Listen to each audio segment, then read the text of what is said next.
Greetings, my Rantians and the greater Anno community. I hope you all are doing well today. I'm pretty sure you are, because we got that really epic live stream that happened, okay? Giving us these wonderful new images to discuss amongst us, and that's really important that we talk about it a little bit and, not necessarily build the hype, but at least discuss it, because we all really want this game to be incredible. And judging from what we saw yesterday, it definitely is looking like it. Thank the gods. I knew sacrificing those 20 goats was going to get somewhere. Just want to start off by mentioning that, we might at some point have a difference of opinion with regards to some of my takes in regarding these images, and that's okay. But the most important thing about this is let's always maintain the respect between each other and have very substantive, healthy conversations in the comment section, as well as on my Discord and every Discord pertaining to this game, this community. I know you guys will already do it. You do not need me to go more into that, so let's just gloss over it and head into the substance. Alrighty, gang, so the very first image that I wanted to talk about was this one, because it really stood out amongst the other ones. Now, naturally, every single thing that they provided in the live stream was very interesting to me. This one, being able to give me the chance to choose between two different types of goods to be provided to my people, it really intrigues me, because I'm a very mechanic heavy player. I like to pre-plan, and truthfully, being able to customize my whole experience and not have it constantly be static is very, very, very fun to me. I do like this. Let's do a quick recap. In 1800, as we all know, because we played the game for thousands and thousands of hours, and I don't even want you to at me right now, you know it's the damn truth. The farmers need three things as far as their basic needs are concerned. They need a marketplace, 1 pound fish, and work clothes. I'm excluding happiness needs and lifestyle needs for the time being, because obviously we're just focusing on the basics right here. But the difference going into 117 is they're giving you the option of either or, right? We can either provide them with the 1 pound fish, which is going to give us a 1 population boost in those homes, but we also get 1 additional income from that house, or we can give them the porridge, which is going to give us flat 2 population. That is not to say that you cannot provide both of them to your people. And in fact, at this stage, it's probably the right call. But let's say, for all intents and purposes, you don't want to do that. You want to be a little bit more, how should we say, micromanaging on what they're eating. Okay, let's say you only want to give them the porridge, because we don't know what the other production buildings have as far as workforce requirement numbers. So maybe just giving them the porridge is going to be the right call. Okay, you want to just boost your population size. Then you can do that if you don't want to provide them the fish. But on the other hand, if maybe you want to build up a stronger economic base, then maybe you want to consider providing them the 1 pound fish. But at the end of the day, you can still give them both. And I don't believe that they're going to override each other. I think they're going to be, they're going to work in tandem with one another. So you will be able to get +3 population if you provide both of these goods to them, plus the income that comes from the 1 pound fish. I like this a lot, and I'm pretty sure as you continue to upgrade your citizen tiers and all that good stuff, you will indeed have to make concrete choices as to which one you really want to prioritize over the other. But seeing as how this is farmer tier, and it's really at the beginning, just get both of them. Give both. It'll be a lot easier for you. You get some money, you get 3 population. That's incredible. I love the options. I love being given options. So this second image is building upon the first, and we have 2 different goods here, which are more than likely going to be coming later on as you continue your build. And I just have to, go off and say those buildings in the background, mwah, chef's kiss. Looking at these 2, as opposed to the first image we saw, they have totally different sets of what they can provide our people. The only thing that they have in common is the income being at +3. And I don't want to go through each individual image and explain and read like every single thing on the page, because you can do that. We're not here as a college lecturer, okay? We're just talking. The wine on the left is going to provide us with net buffs, but there's also going to be a diminishing return of -1. Could that be a -1 in like public safety, for example, because you have a whole bunch of drunken, disorderly Romans walking around? Possibly. Okay, possibly. That's what that could be. But on the other hand, you have cheese. Everyone likes cheese, unless you can't have cheese. That's besides the point. Which are going to give you flat buffs. Okay, it's going to give you 2-3-2. But here's the thing. Again, you still can provide both to your people at the same time, which is lovely. We love that. You would have to decide at this point, do you want to increase your population or do you want to increase your happiness and overall standing? Right? That's really the choice you have to make with these two, to my eyes. Because if I were making this decision right now and my settlement had a pretty decent population, I would probably opt for the wine over the cheese because remember, the higher the population goes, the more you have to provide to them. So maybe that's not going to work out. That being said, you can provide both, as I did mention, but I'm curious about that -1. I do like limiters like that for some reason. I know this might just be me being weird. I like ways that games curtail me, because if not, I'm just gonna find, the best possible way of breaking it. So I like this, that it's not only gonna give me an income boost and happiness and +2 with, I guess, like maybe events, or I don't know what the heck the other +2 could be for merriment possibly. But I think like the -1 is more than likely going to be for public safety and disorder. That could go down, which is another gameplay mechanic that I think they did touch on a little bit. Looking at the early form of settlement construction in this particular game and layout is absolutely stunning. I love the way that they've set up this spot as the example. The town looks beautiful. Being able to see your citizens walk in the streets, I always like that. I love making little spots in my cities to have the NPCs constantly walk around, as I do enjoy looking at them. Obviously, it's a city builder, so you want to see your people actually enjoying what you've worked on, right? The marketplace in the very middle, the beautiful fields in the back.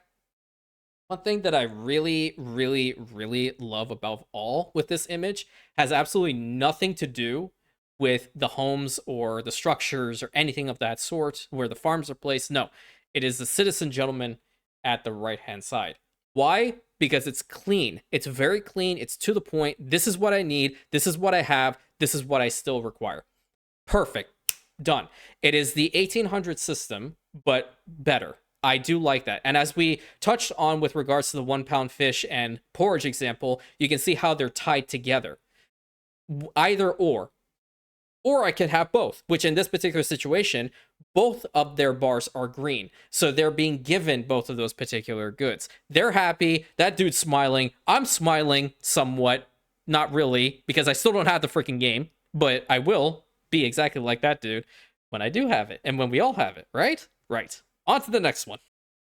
They want to incorporate a attribute system, which another way of saying it is building buffs. The way that they wanted to layer this particular conversation. It's really cool as long as it doesn't become a legitimate crutch to you, right? But before all of this, before we explain any of this, I want to turn your attention to the three gentlemen sitting on the top left, right? Who are incredible for taking time out of their day to present us with this information, right? But do you notice the wicked awesome banner they're sitting in front of? And I'm telling you, they're paying attention to me. I'm not at that point yet to be fully recognized, but I damn well know they're paying attention to me. I am the banner lord of the Anno community. I will turn this entire community into bannerholics. 100% I will. I already have begun with my epic community coming up with a whole literal mod of banners. And I want that banner, okay? I want that banner. I will become part of their content creator program one day. Ambitious as hell. I will make that happen. But going into the attributes again, bringing it back, bringing it back to the level, the ground level, okay? Had to say it. Starting from the left-hand side, we have the coins, we have population, we have happiness, we have fires. I've actually, I like to mention this. I've never in my life, dude, ever had a fire happen in any one of my settlements in 1800. Quote it, never happened. You can't prove it. And health, right? All important things. Now bringing it back to reality. My thought process, the way that I wrap my head around this, at least, it kind of using 1800 as an example, trade unions and town halls. A radius around a specific building that's going to provide these particular buffs. But from what I saw in the two images that are going to follow, I didn't see, at least initially, a radius around those particular buildings. It could be hidden, right? And if it is hidden, can you layer it?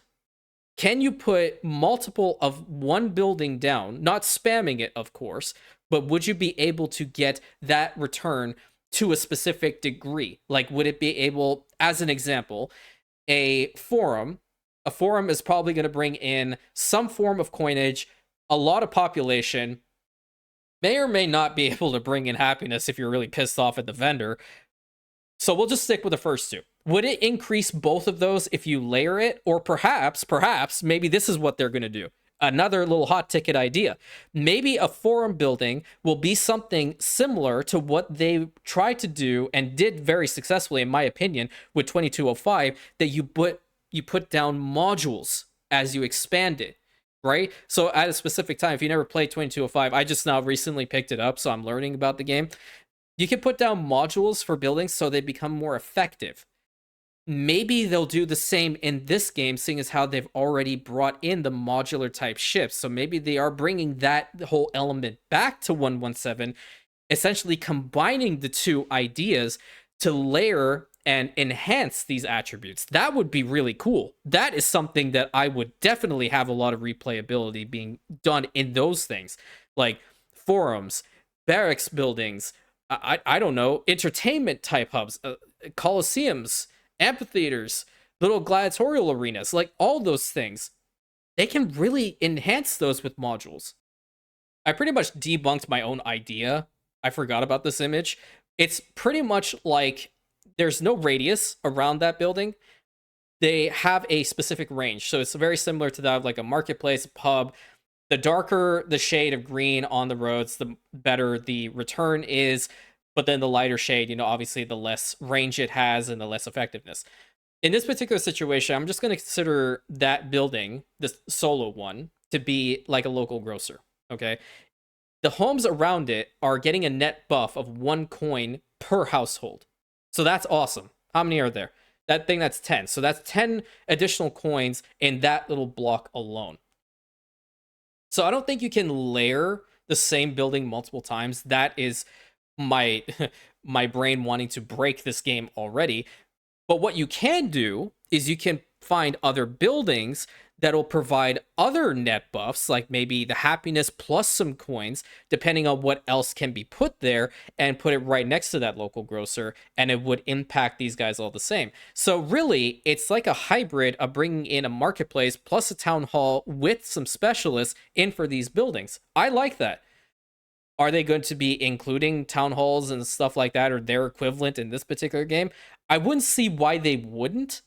And I'm not sure why they wouldn't put a radius around them either, but I really do like this idea.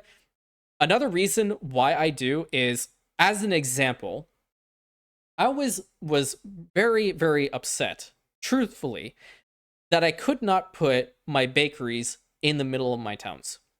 I mean, they're so common. You want to go get yourself a loaf of bread, you go down to the local bakery, you get your bread, and you come back home, right? For your family.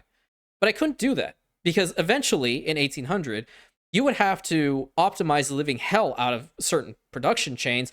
And as we all love the bread chain, it takes 1 minute flat for a bakery to produce 1 ton, or 1 loaf, depending on what you consider it, of bread.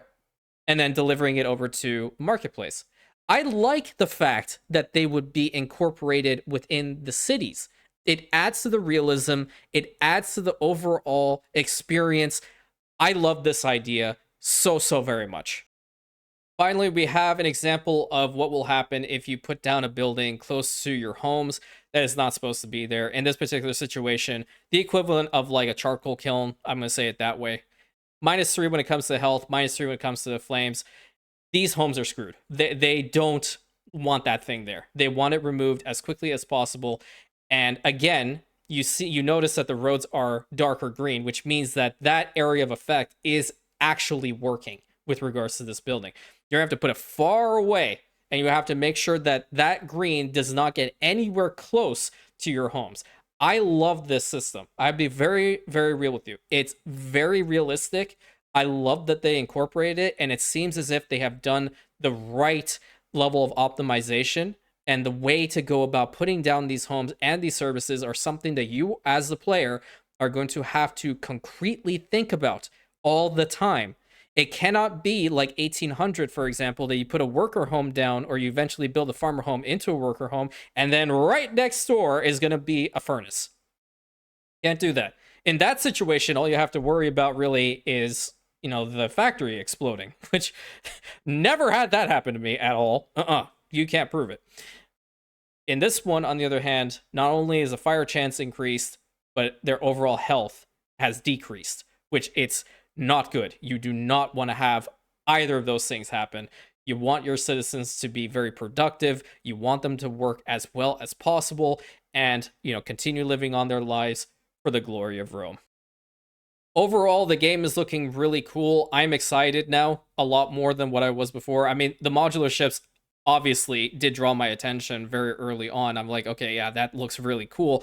But at the same time, we don't just play the game for the ships, we play the game to actually build the cities. And I think seeing this plus the attribute system has definitely reassured me that the game is going to be a really good one. I'm very excited about it. In the off chance that any of the three gentlemen from the live stream happen to come across this video, a big thank you from me to you guys for taking the time to go through that live stream to answer our questions and provide us with this information. We really do appreciate it. We're very excited about this game. I know many in my community are, and I know the greater Anno community at large, they are very excited to know more about this game. I totally just hit my hand on the side of my desk and my mouse almost went flying. But until next time, my friends, thank you so much. I'm very curious to know what you guys think. Please consider like, commenting, subscribing, and hitting that bell button, sharing with your friends if you already haven't. And I'll catch you in the next one of our adventures, my friends. Have a great day.